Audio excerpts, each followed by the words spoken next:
Il est 20h, bonsoir à tous. Voici les titres de l'actualité de ce samedi. À la une ce soir, l'agence Standard & Poor's dégrade la note économique de la France. Quelles conséquences concrètes? Des efforts budgétaires et une nouvelle illustration avec ce coup de rabot sur les allocations familiales. Cédric Jubilard condamné à 30 ans de prison par 3 magistrats et 6 citoyens qui vont devoir garder le silence sur les délibérations. Question sur la vie des jurés d'assises pendant et après le procès. Des flammes dans un avion en plein vol qui prenait la direction de Séoul. C'est une batterie au lithium qui a pris feu. Elles sont une réelle source d'inquiétude et pas seulement dans les airs. Direction des États-Unis avec ces rassemblements en cours dans tout le pays, des manifestants qui dénoncent le pouvoir autoritaire de Donald Trump. Enquête ce soir sur les méthodes assumées de sa police migratoire qui recrute des milliers d'agents. La passion des Français pour la châtaigne, produit star de l'automne. Nous irons en Ardèche à l'heure de la récolte. Au menu, crème, potage et un dessert, le Mont Blanc. Et puis 20h30 le samedi, jeune héroïne des années 2000 et femme inspirante en 2025. Laurie est de retour sur scène. Un rayon de soleil qui fait du bien à retrouver tout à l'heure. Voilà pour les titres. Bonsoir à tous. C'est un nouveau carton jaune qui est adressé à nos dérapages budgétaires et notre instabilité. L'agence américaine Standard & Poor's a décidé de dégrader notre économie. Au-delà du message envoyé à nos fragilités politiques et aux futures discussions au Parlement, concrètement, quelles conséquences pour les Français? Chloé Tixier, Anne Domy, Valentin Cruard. Un nuage de plus au-dessus de la France, ce sont les mots du ministre de l'économie après la dégradation de la note financière de notre pays par Standard & Poor's. Elle passe de A à moins à A+. Une décision qui ne devait pas tomber avant un mois, mais l'agence de notation accélère son calendrier, alerte face à une grave instabilité politique, une dette croissante et une absence de visibilité sur les finances publiques. Cette incertitude économique et politique n'est pas bonne pour la consommation.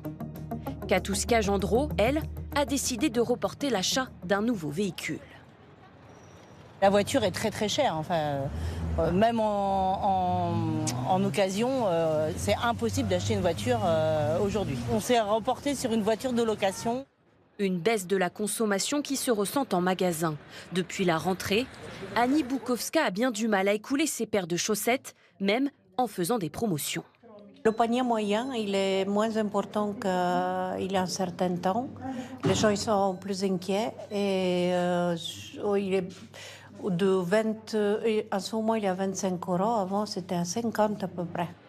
Des Français frileux à qui le gouvernement va demander encore plus d'efforts. Gel du barème de l'impôt sur le revenu, hausse des franchises médicales. Cette infirmière estime qu'il ne lui reste plus que les loisirs à sacrifier. Je vais arrêter mon abonnement au cinéma, peut-être que j'irai moins au musée, peut-être que je vais moins lire, peut-être que... Mais en fait, on ne peut plus retirer les loisirs aux gens et leur demander de travailler plus. Cette note abaissée de la France pourrait bien peser sur l'examen du budget qui s'ouvre lundi à l'Assemblée. Trouver des économies, mais aussi et surtout rechercher de nouvelles recettes. D'un côté, la suspension de la réforme des retraites, la taxation des plus riches, mais aussi plusieurs pistes de rabotage sont à l'étude concernant votre argent. Dernière en date, est-ce la fin du coup de pouce des allocations familiales attribuées pour les enfants à partir de 14 ans? Alexandre Guin, Luc Edrich. Audrey Lantéry a 2 garçons et touche les allocations familiales 151 € par mois. Pour les adolescents, il existe une majoration jusqu'à 75 € de plus par mois à partir de 14 ans. Elle est justifiée selon elle pour faire face aux dépenses. L'année dernière et cette année déjà, il a pris je sais pas 10 cm. Donc effectivement, je dois tout racheter là pour le grand de 14 ans. Pour cette année, il n'a plus rien qui lui va quoi. C'est des pantacours quoi. Mais les règles pourraient changer. L'âge des enfants pour toucher cette majoration passerait de 14 à 18 ans, loin d'être neutre pour certaines familles. Par exemple, pour une famille de 3 enfants de plus de 14 ans et un revenu inférieur à 85 000 € environ, cela pourrait représenter jusqu'à 2 700 € en moins sur une année. Incompréhensible selon cette assistante dentaire pour qui l'adolescence des enfants représente un coût important. Il y a les études, etc. Ils ont besoin de quand même pas mal de choses, quoi. Au collège, on leur demande aussi maintenant d'avoir soit des tablettes, soit des ordinateurs aussi pour travailler. La mesure permettrait d'économiser 200 millions d'euros dès l'année prochaine. Un effort qui servirait à financer de nouveaux droits selon le gouvernement, comme un congé de naissance pour les nouveaux parents. Mais pour cette association de familles, c'est avant tout une atteinte au pouvoir d'achat. Les familles sont déjà très angoissées du problème économique et au quotidien, ça devient de plus en plus difficile pour les familles. Et là, en fait, c'est encore un coup de rabot qui est mis sur les dépenses des familles. Les familles qui touchent actuellement une majoration ne seraient pas concernées. Cédric Jubilard a rejoint la prison de Cesse, près de Toulouse, condamné à 30 ans de réclusion par 3 magistrats, mais aussi 6 jurés populaires. Durant les 4 semaines de procès, vous ne les avez pas vus, pas une image, pas un mot, un silence qu'ils vont devoir garder pour toujours sur les délibérations. Alors question ce soir, à quoi ressemble la vie des jurés avant, pendant et après ces grands procès d'assises? Claire Vérove, Aurore Ployer et Mathias Barrois. Ils sont ceux qui ont décidé d'envoyer Cédric Jubilard en prison pour les 30 prochaines années, mais nous ne connaîtrons jamais leur visage. 6 hommes et femmes, de simples citoyens appelés à sceller le destin de l'accusé. Des novices de la justice qui se sont attirés hier les foudres de la défense. Je ne peux pas admettre en tout cas qu'une condamnation soit fondée sur de tels éléments. Peut-être en appel, un autre jury populaire pensera autrement. Vertige d'une décision qui a résonné hier en cette ancienne jurée d'assises. Et ce qu'il y a de difficile entre autres dans cette affaire, c'est effectivement il n'y a pas de corps, il n'y a pas d'aveu. Je pense que c'est cette espèce de zone de doute, en tout cas, qui ramène justement à la difficulté et au poids qui pèse sur le jury. En 2019, cette journaliste reçoit une convocation inattendue, tirée au sort pour être jurée d'un procès. Sans motif valable, impossible de refuser, sous peine d'une amende. Là, vous allez devoir rendre justice, donc c'est pas votre boulot, a priori. D'ailleurs, c'est la seule fois où vous allez être engagé pour un boulot parce que vous n'êtes pas compétente. J'allais tout découvrir. Elle doit alors juger 3 hommes accusés de meurtre, sans qu'aucun corps n'ait été retrouvé. À titre personnel, le long du procès, il y a un moment où vous commencez à avoir une certitude, et puis cette certitude, elle peut être renversée par des éléments qui sont amenés. Je pense que c'est des allers-retours un peu permanents, oui. Douter, mais trancher selon son intime conviction. Faire un choix qui hante parfois bien au-delà du procès, des années après, comme pour cet ancien juré. À chaud, on va voter, on est complètement dans le... Mais avec le recul, après, on a un problème, pas avec la culpabilité, je dirais. On a dit il est coupable ou il est innocent, en fait. On n'a pas un problème avec ça, on a un problème avec la sentence. Est-ce que j'ai été trop sévère ou est-ce que j'ai été trop indulgent au risque de paraître laxiste, à la limite? C'est pour ça que j'en parle toujours avec émotion, parce que je pense que c'était une des... Ça a duré une semaine qui ont été marquantes dans ma vie. Chaque année, 23 000 Français sont tirés au sort pour être jurés d'assises. Des flammes sortant d'une valise en plein vol dans un appareil parti de Chine et qui prenait la direction de Séoul. Image spectaculaire mais aussi effrayante. C'est une batterie au lithium qui a pris feu, relançant le débat et les interrogations sur leur danger dans les airs, notamment. Pour information, selon une enquête, chaque foyer contient en moyenne 19 de ces batteries. Caroline Sins avec Andrea Da Silva. L'affolement dans cet avion d'Air China. En plein vol, un feu vient de se déclarer dans le compartiment à bagages. Une batterie au lithium s'est enflammée. Des passagers filment la scène.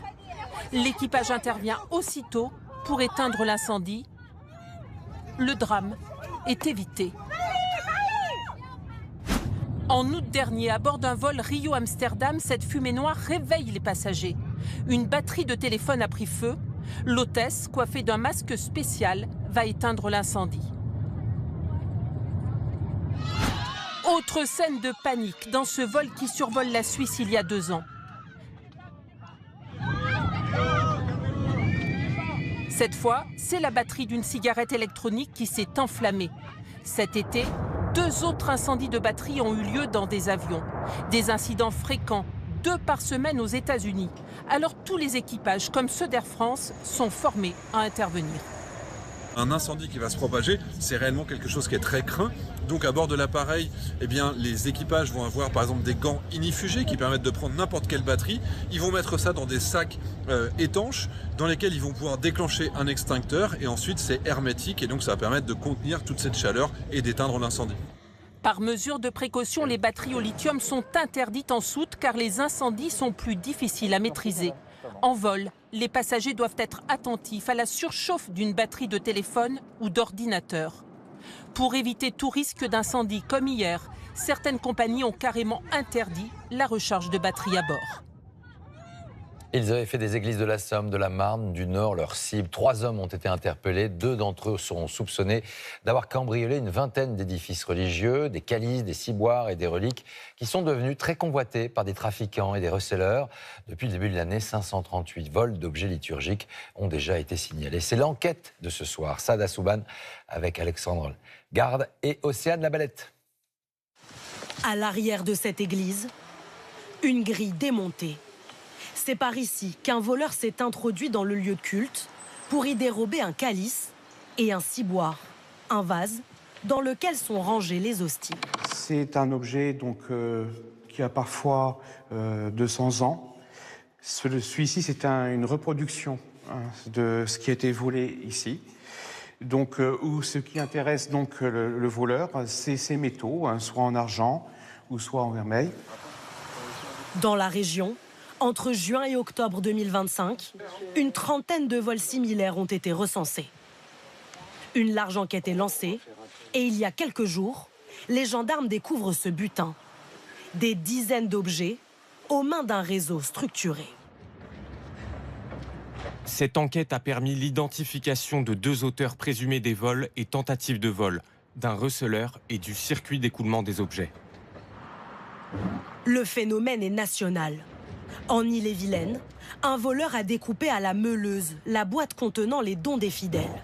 En Provence, une cloche du XVIIIe siècle a disparu, tandis que dans le Morbihan, une église a été cambriolée 2 fois en 1 mois.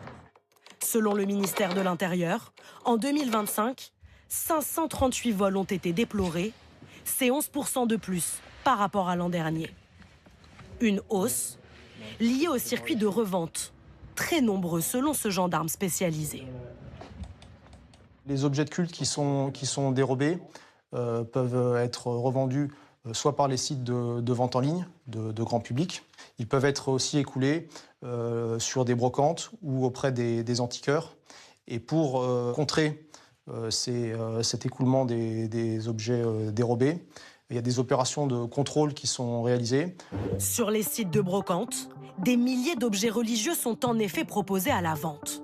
De petite taille ou plus gros, comme ces bougeoirs en argent à 1 100 €. Mais on trouve aussi du mobilier, 2 200 € pour ce tabernacle, 299 € pour ce lustre gothique.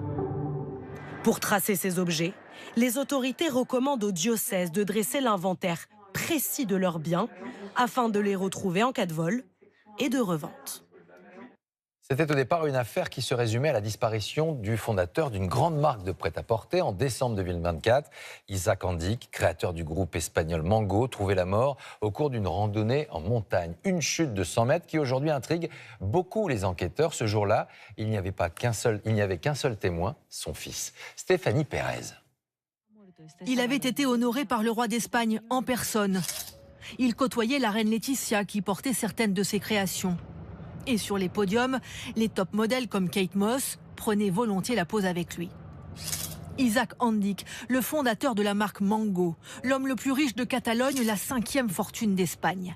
15 000 salariés dans le monde, plus de 200 magasins en France, son 2e marché.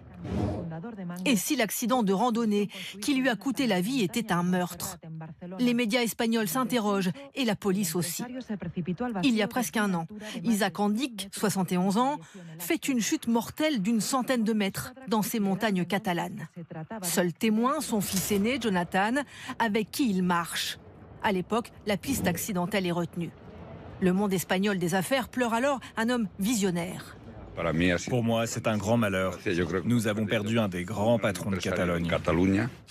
Mais coup de théâtre, selon la presse espagnole, la police aurait requalifié son enquête en possible homicide. Et Jonathan Andic serait suspecté du meurtre de son père, après des incohérences dans ses déclarations. Jonathan Andic a occupé divers postes à responsabilité au sein de Mango. Mais ce n'était pas un secret. Avec son père, il avait de profonds différends sur la gestion de l'empire familial. On sait que les relations étaient plutôt mauvaises dans cette famille. Sur les plateaux de télévision, les commentateurs décortiquent aujourd'hui les relations au sein de la dynastie Mango. Un fait divers qui mêle argent, pouvoir et soupçons.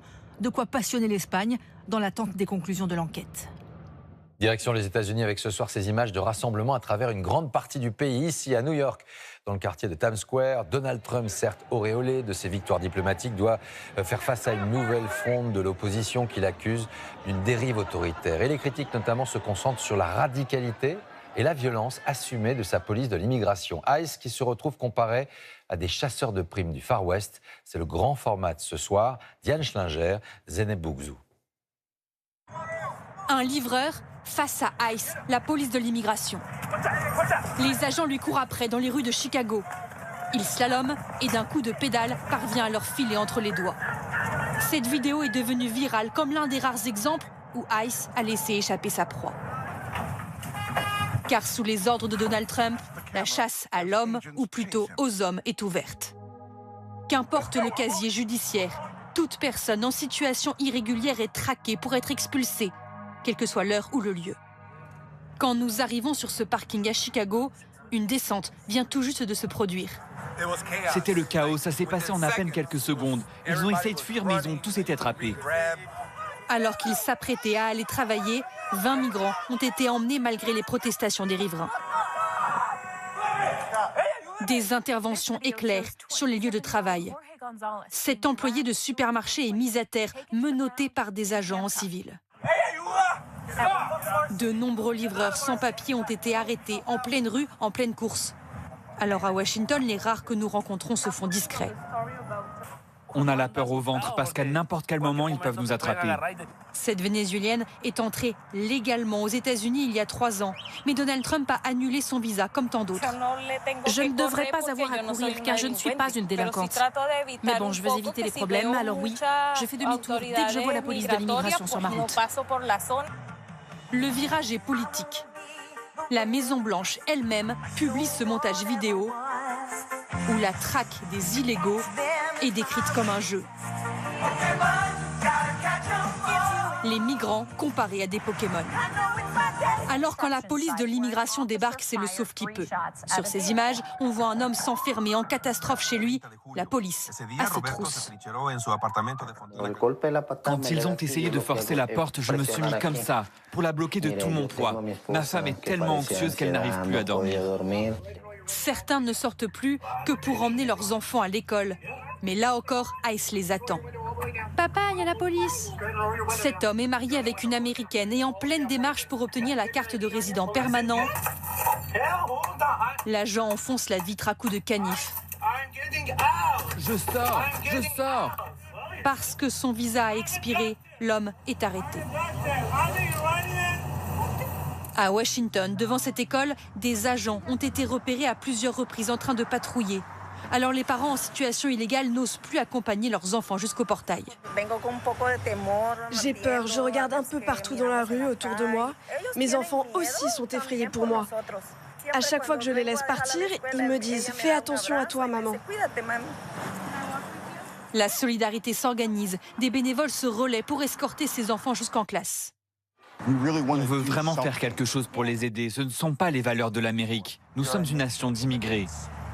Selon les derniers sondages, une majorité des Américains considèrent que la police de l'immigration va aujourd'hui trop loin dans ses méthodes. Depuis l'investiture de Donald Trump, 400 000 personnes ont été expulsées des États-Unis. Près de 65% d'entre elles avaient un casier judiciaire vierge.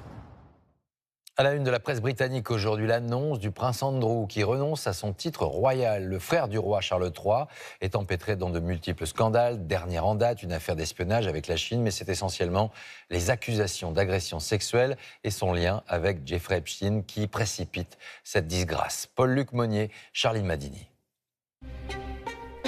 Éclaboussé par une pluie de scandales, le prince Andrew renonce aux derniers honneurs de la vie royale. Fini le titre de duc, terminé les habits de la monarchie, le frère du roi Charles sera presque un sujet normal. Je pense que c'est une bonne chose qu'il se retire. Il ne s'est pas comporté comme un membre de la famille royale. Il devrait disparaître dans l'obscurité. Au cœur du scandale, le témoignage de cette femme, Virginia Giuffre. La voici à 17 ans avec le prince Andrew qu'elle accuse d'agression sexuelle. Elle s'est récemment suicidée, mais dans un livre posthume, à paraître ce mardi, elle écrit. Il se comportait comme s'il avait des droits sur moi, comme s'il croyait que coucher avec moi était son droit de naissance. Lui a toujours nié les faits. Elle assure que les agressions se déroulaient dans les résidences du criminel sexuel, Jeffrey Epstein. Andrew, c'est l'histoire du fils préféré de sa mère, la reine Elisabeth. D'abord pilote d'hélicoptère dans l'armée, puis un mariage et un divorce avec Sarah Ferguson, dit Fergie, photographié par un tabloïd, avec son amant américain à ses pieds.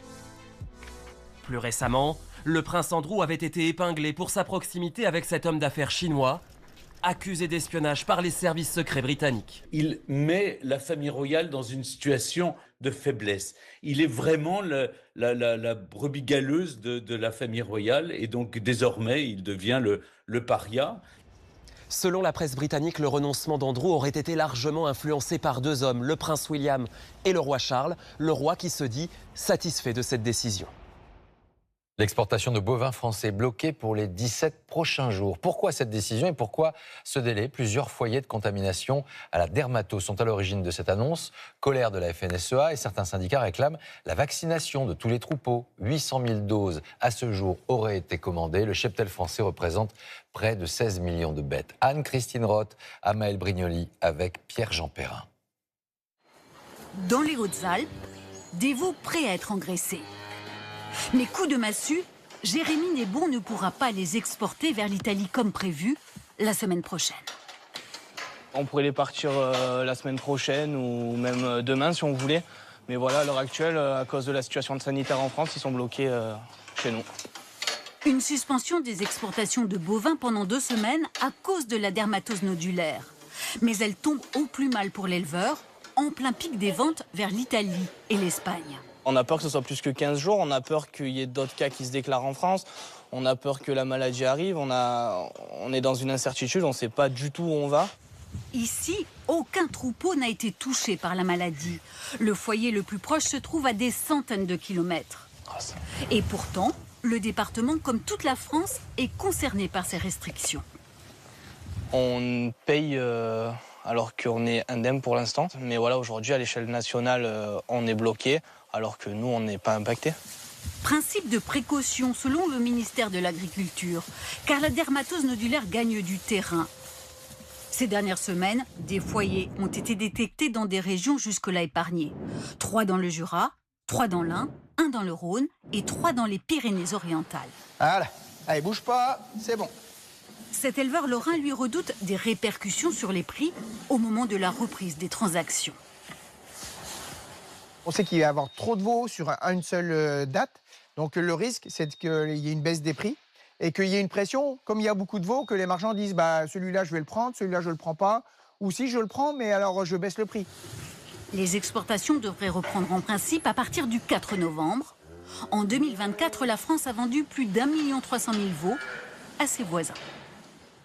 Le secteur du bâtiment, de l'artisanat, est-il en train de rompre avec un vieux stéréotype? Une question provocante, feriez-vous confiance à une femme pour gérer vos travaux à la maison? Ce genre de poncif a eu la vie dure, mais aujourd'hui, c'est notamment via les réseaux sociaux que des influenceuses bousculent cet univers avec des dizaines de milliers de vues pour les conseils de jeunes femmes, que ce soit en enduit, en Béatrice ou en placo. Reportage Nabila Tabouri, François Desraux. Tiens, et si mon plombier était une femme plombier? Et mon peintre, une peintre. Le bâtiment, un univers d'hommes où les femmes veulent désormais casser les murs et les codes. Leurs outils, la compétence et les réseaux sociaux. Bim, bam, boum, c'est installé. Waouh. Ilani Rousseau est peintre en bâtiment et reine de la toile. Des vidéos, elle en publie tous les jours. Un mur à repeindre, une pièce à rénover, elle dévoile les coulisses de son métier et fait feu de tout bois. Au bout de 3 ans sur les réseaux, elle cumule près de 85 000 followers. On posent des questions sur mon travail, quelles techniques ils pourront faire. C'est super gratifiant. Je me dis, waouh, jamais de ma vie, j'aurais pu croire un jour d'être dans une situation comme ça. Et d'intéresser autant de gens. Et d'intéresser autant de gens maintenant. Son succès, elle le doit à ses vidéos humoristiques et son look pas très académique sur un chantier. Mes ongles, ils sont toujours correctement faits, mes cils, ils sont faits. J'essaie toujours de me coiffer un minimum, de m'apprêter. T'es pas un sportif, toi? Cette célébrité, c'est aussi une revanche pour celle qui, à 31 ans, a déjà passé plus de 15 ans sur les chantiers et subit parfois le machisme. Si aujourd'hui, elle s'amuse avec son collègue Valentin, leur amitié avait pourtant mal démarré lorsqu'ils étaient apprentis. Il a eu un geste que j'ai pas apprécié. Et moi, je pense qu'il a très vite compris qu'il fallait pas... Ah oui. fallait pas m'embêter. Ah bah j'ai sauté de mon escabeau et je sais plus ce que je t'ai fait. C'était la bagarre. Aujourd'hui, si j'arrive dans un chantier où il y a 10 hommes, moi, je peux pas rigoler comme je rigole avec mon collègue aujourd'hui. Parce que si je leur donne un petit peu, ils vont me prendre trop vite la confiance. Je reste une femme, en fait. Se montrer pour s'affirmer. Ilani Rousseau n'est pas la seule. Si le bâtiment compte seulement 13% de femmes, sur les réseaux, elles sont les championnes des gros travaux. Kelly Cruz, carreleuse de son état, cumule à elle seule 5 millions de followers. Cindy Quevelet, alias Plums, s'y est mise juste après le confinement, déjà 30 000 abonnés. Salut les gars, aujourd'hui c'est tournage. Je suis avec France 2. Plombier de père en fille depuis 20 ans, elle passe ses journées à dépanner. Ah oui, effectivement. D'accord. Il goûte bien. Hein. Un robinet a changé chez ce client habituel, l'un de ses premiers fans. J'ai déjà vu de ces vidéos. Quand j'ai fait votre salle de bain. Voilà, quand vous avez fait la salle de bain. Vous savez qu'elle est célèbre? Je crois qu'elle a une bonne notoriété, oui, ça je sais, oui. Ces vidéos à elle sont le plus souvent des tutos. Ce jour-là, on lui a prêté une cuisine et l'artisan se transforme alors en maître de formation. Bon les gars, je vais vous montrer ma façon de faire sur les joints silicone. Devant la caméra, Cindy Plums devient un exemple à suivre pour beaucoup de jeunes filles. Elle voit qu'il n'y a pas besoin d'être costaud, d'être baraqué, il suffit juste d'être passionné, d'aimer ce qu'on fait. Alors ça y est, t'as fini ton joint? Ouais, ça y est. Une détermination dont elle a dû faire preuve, même avec ses parents. Je suis un vieux plombier. Les mentalités ont changé, mais au départ, quand elle a commencé, je me dis, il y avait des gens qui m'appelaient, ils voulaient Monsieur Quevelet, ils voulaient pas de ma fille. Et puis après, c'était le contraire, remarquez. Mais bon, puis on voulait, moi et sa mère, on voulait qu'elle fasse des études comme sa sœur, qu'elle soit dans un bureau, on veut toujours le mieux pour ses enfants. Cindy et les autres influenceuses sont des pionnières d'un nouveau genre. Du buzz et des vues, une vague qui n'a pas fini de submerger le BTP. Une nouvelle génération pourra-t-elle endiguer la chute des commerces de proximité dans nos campagnes? Bien sûr, il y a les chiffres de fermeture, la concurrence des grandes surfaces et du e-commerce, mais de nombreux programmes ont été lancés accompagnés d'aides. À cela, il faut ajouter un choix, une envie tout simplement de vivre ensemble, direction la Gironde avec le café de Balizac, qui, vous allez le voir, est bien plus qu'un café. Julien Dubois, Thierry Breton. Au détour du village, le café-épicerie de Balizac a ouvert il y a 3 mois à peine. Pascal Citas, 38 ans, vit depuis 10 ans dans la commune. Cet ancien commercial du privé a quitté son poste pour se lancer dans l'aventure du commerce rural. Après 1 an et demi de travaux, son café-épicerie, qui fait également dépôt de pain, a vu le jour. Ça plaît beaucoup aux gens parce que ça leur évite d'aller prendre la voiture pour aller jusqu'à la boulangerie. Le premier supermarché, la première boulangerie se situe à 7 km. Ça fait 3,40 s'il vous plaît. Voilà. Super. Au moins on se voit, des fois on trouve des copains qu'on voit pas du village, qu'on se voit pas, et comme ça on se trouve des fois. C'est bien comme ça. Eh ben merci, bonne journée. À bientôt. La baguette, c'est un peu le produit d'appel que tout le monde va venir chercher. Et puis l'idée, c'est qu'après, quand on passe par là, on prend le petit truc dont on a besoin. De quoi permettre aux habitants de faire quelques courses à 2 pas de chez eux, sans être tributaires de leur voiture. Vous avez de tout, vous voyez, des fruits, des légumes, il y a de l'alimentation, Je vois, il y a du fromage, des produits frais. C'est bien. On faisait les courses sur la semaine. Tandis que là, on peut avoir de l'appoint, c'est vraiment pratique. L'épicier travaille avec des producteurs locaux qui livrent le magasin chaque semaine. Bonjour.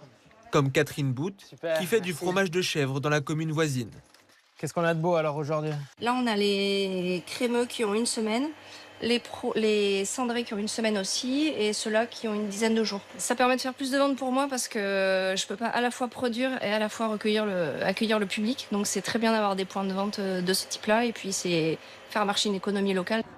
Pour que le commerce voie le jour, il a fallu transformer une maison d'habitation. Le café-épicerie anime désormais la vie du village. Les habitants s'y retrouvent volontiers autour d'un verre en fin de journée. Pour faire vivre un village, je pense qu'il faut une épicerie, un petit bar là qu'on peut boire un coup, tranquillou. Vous venez souvent ici depuis ce... Non, Non, une fois. Hier c'était moi parce que c'était mon anniversaire, aujourd'hui c'est son anniversaire. Donc voilà, chacun son tour. Balizac peut désormais profiter de son café-épicerie, mais tous les villages n'ont pas cette chance. En 2021, selon l'INSEE, 62% des communes françaises n'avaient pas de commerce alimentaire. C'est l'un des produits stars de l'automne et des vacances qui commence. La saison des châtaignes est lancée et l'une de ses terres de prédilection reste l'Ardèche qui jouit d'une AOP. Alors la récolte est-elle belle cette année? Au menu des crèmes, de la confiture, des soupes et pourquoi pas un Mont Blanc comme gourmandise? Luca Francinea avec Valentin Casanova. Les forêts d'Ardèche, enfin parées de leur robe d'automne. C'est le décor choisi par ce jeune couple pour ramasser la perle des sous-bois, la châtaigne. On fait un pas et on s'arrête quoi, tellement qu'il y a de châtaignes. C'est génial. Il y en a des grosses, des petites, mais beaucoup de grosses. Sans se piquer les doigts, il faut fouiller le sol entre les feuilles et les bogues. Le panier d'osier se remplit vite. En ce début de saison, la châtaigneraie est généreuse. Au moins on se détend. En plus ça permet de passer un temps ensemble aussi. Et puis surtout le plus important, on sait ce qu'on va manger ce soir. Une balade aux aires de chasse au trésor pour Donia et ses deux filles.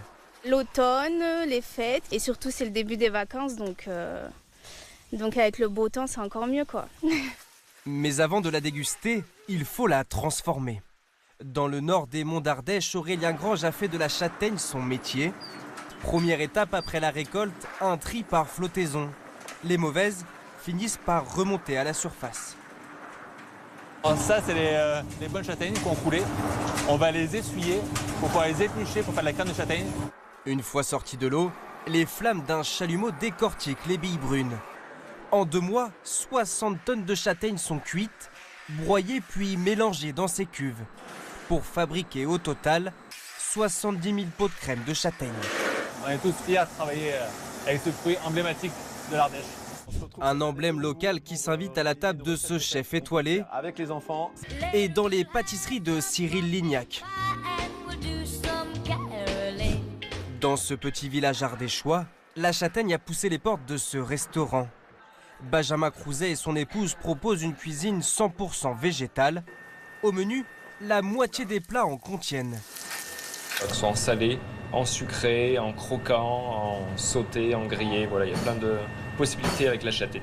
En sauce sur ce chou braisé.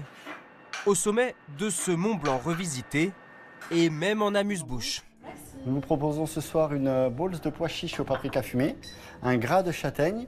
C'est un peu le fruit du coin, quoi. Donc c'est hyper agréable de la découvrir sur toutes ses facettes, quoi. C'est quand même un produit qu'on a un peu oublié. Et quand tu le manges comme ça et quand tu le sens comme ça, ça sort de l'ordinaire, quoi. C'est vraiment beau. Un petit fruit devenu le trésor de l'automne et faisant la fierté de toute une région.